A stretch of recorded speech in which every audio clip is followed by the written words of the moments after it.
আপনারা মনটা দিয়ে শুনেন, এক ব্যক্তি বন্ধু 99টা খুন করলো। কয়টা? হাদিস শরীফ বুখারী এবং মুসলিম শরীফের মধ্যে এসেছে বন্ধু, কয়টা খুন? 99টা খুন করলো। খুন করার পরে বন্ধু তিনি একজনের কাছে জানতে চাইলেন, আমি 99টা খুন করছি, আল্লাহ ক্ষমা করবে কিনা? কয় না, এত বড় পাপের ক্ষমা নাই। তিনি সঙ্গে সঙ্গে ওই ব্যক্তিকে পর্যন্ত হত্যা করে ফেলেছে। কয়টা হইল? 100টা খুন করলো। 100 খুন করার পরে আল্লাহর প্রিয় বুজুর্গের কাছে জানতে চাইলেন, আমি একটা একটা করে 100টা 100 খুন করেছি, 100টা খুন করেছি, আল্লাহ আমাকে ক্ষমা করবে কিনা? এবার তিনি বললেন, ক্ষমা করবে, তবে তুমি যেখান থেকে এসেছো সেখানে আর ফিরে যেতে পারবে না। আমি যে রাস্তা দেখিয়ে দেব সেই রাস্তায় তুমি অগ্রসর হবে, কারণ সেই জায়গার সব মানুষ আল্লাহর গোলামিতে নিয়োজিত।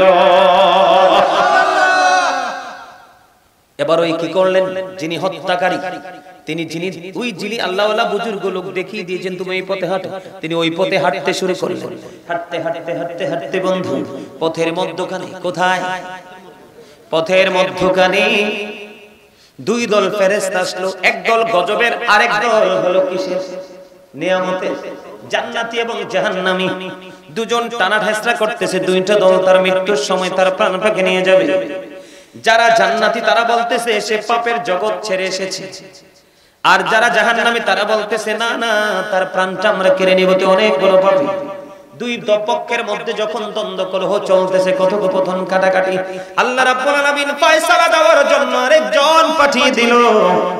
ও বন্ধু, পাঠিয়ে দেওয়ার পরে আল্লাহর হাবিব জানিয়ে দিয়েছেন, যখন আরেকজন আসলো, কই দুই পক্ষের সমাধান আমি দিব। কি দিব? দুই পক্ষের সমাধান আমি দিব। দুই দিকে রাস্তা মাপা হোক। কি করা হোক? দুই দিকে রাস্তা মাপা হোক। যেই দিকের রাস্তা কম হবে রে, সেই দিকের ফেরেশতাই তার প্রাণ পাখিটা কেড়ে নিবে।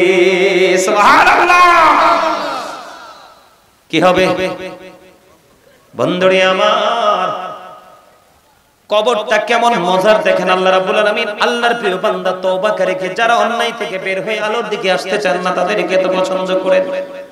আল্লাহ রাব্বুল আলামিন এমন ভাবে বন্ধু বুদ্ধি শিখিয়ে দিল, যেই দিক থেকে এসেছেন ওই দিকের রাস্তাটা হয়ে গেল একটু কম, আর যেই দিকের রাস্তাটা এই দিকে চলে গেল ওই দিকের রাস্তাটা একটু বেশি চলে গেছে। জোরে জোরে বলুন সুবহানাল্লাহ।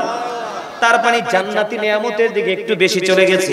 হাদিস শরীফের মধ্যে এসেছে মাত্র আধা হাত বড় হয়ে যাও, আরেক দিকের জমিনকে বলছে ছোট হয়ে যাও। আল্লাহর উদ্দেশ্য হলো আমার বান্দা অপরাধ করছে তো কি হয়েছে, সে কিন্তু এখন অপরাধ থেকে মুক্তি পেতে চায়। তাহলে আমাদের পাপ আছে না? আমাদের পাপ ক্ষমা হবে কিভাবে? আমাদের পাপ থেকে আমরা মুক্তি পাবো নামাজের মাধ্যমে। এক ব্যক্তি ভুল করে এক মহিলাকে চুমু খেয়েছে।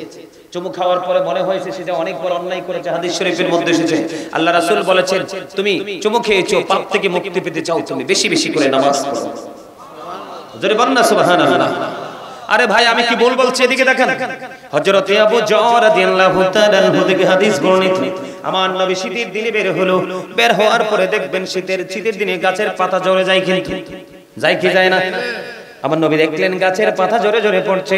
নবীজি গাছের ডালে ধরলেন, ধরার পরে আবু যরকে ডাক দিলেন, রে আবু যর। আবু যর উত্তর দিল, লাব্বাইকা ইয়া রাসূলুল্লাহ, আমি হাজির।